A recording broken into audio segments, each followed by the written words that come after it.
Welcome to Fight Japan. I'm your host, Robert Klein. Today, we are outside one of the most famous sumo stadiums in the world, the Kokugikan. This is the heart and soul of sumo.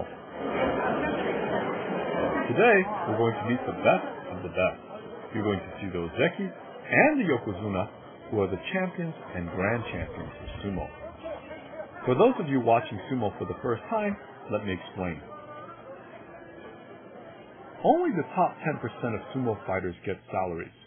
Of the highest caste, only the best become Ozeki, and the best of those become Yokozuna. Currently, there are only 4 Ozeki and 1 Yokozuna out of 700 professional wrestlers. These fighters with black mawashi are unpaid wrestlers. They live in a sumo stable or heya and are only given a small stipend. The guys with white mawashi are called sekitori and they are paid. They too usually live in the sumo stable. Sumo is one of the oldest martial arts, with sumo-like wrestling dating to the 8th century AD. However, its evolution into the form we know today began in the Edo period about 400 years ago. Basically, the goal of sumo is to either push the opponent out of the ring or to make them touch the ground with anything other than the soles of their feet. But before that, let me tell you a few interesting facts about sumo. According to legend, the Japanese royal court began when 2 gods fought by the Sea of Japan. One god killed the other and founded a dynasty that can be traced to the Japanese royal family today. According to some authorities, sumo rose in the 17th century because of an influx of unemployed samurai, or ronin. This was one of the few legitimate professions available for samurai. In this picture, ronin are committing a robbery. So maybe employment was an issue. Here you see a rikishi doing shiko. Professional wrestlers do up to 500 a day.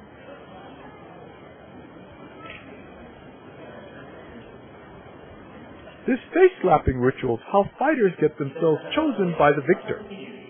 It is a form of showmanship mainly done for the audience. This fight is interesting because the better fighter, Hakuho, is defeated by a lesser fighter. According to Petr, if he had gripped the mawashi a few inches closer to the waist, he would have probably won.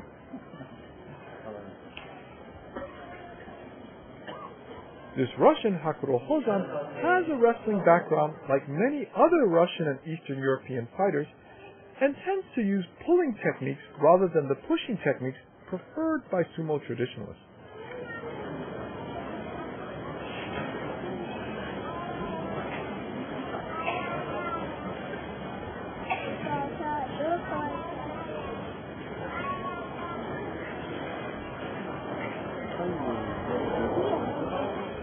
Kita Sakura, or Northern Cherry Blossom, is one of the oldest sekitori or paid sumo fighters. He is well liked by the crowd because of his aggressive style in spite of his advanced age.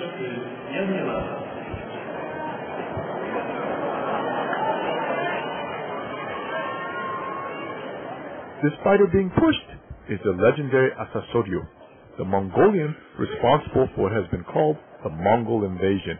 He is the only Yokozuna in sumo today, and he is clearly in a league of his own. However, his massive success has not been without controversy. He has been considered too rough, bad-tempered, uncontrollable, and worst of all, boastful for the genteel samurai-derived world of sumo.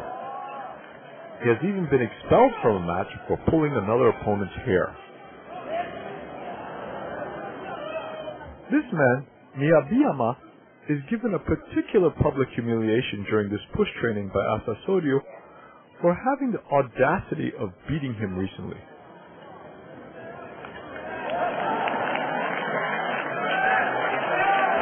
Mongolia has its own traditional wrestling, and Asashoryu, whose father was a Mongolian champion, has apparently put this cultural background to good use in Japan. Asashoryu makes him very clear of his place in the sumo universe.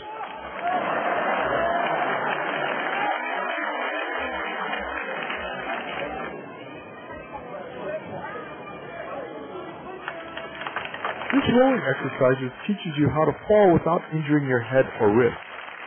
Also, being able to resist touching the ground with your hand sometimes gives you that extra half a second for your opponent to hit the ground before you do. Asashoryu faces this young Bulgarian Ozeki, Matouc, who he defeats in an almost whimsical, half-hearted manner to show his contempt for this fighter.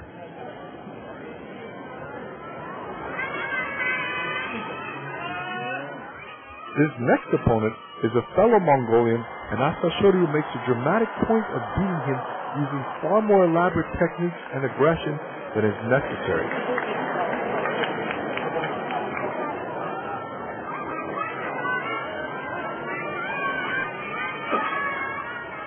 Asashoryu uses a very unorthodox mawashi grab and a neck hold to take down this opponent. Thanks to his traditional Mongolian wrestling background, he has a much wider arsenal at his disposal than is commonly used in sumo. Asashoryu combats an undersized Mongolian named Amma, who is able to earn the respect of the crowd by holding off Asashoryu for a long time in spite of his highly vulnerable position.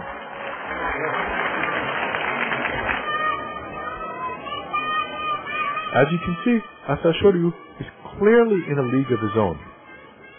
Ozeki is famous for his thrusting attack sumo, but the Yokozuna stops him before he can begin, and the end is inevitable. Thanks for watching this episode.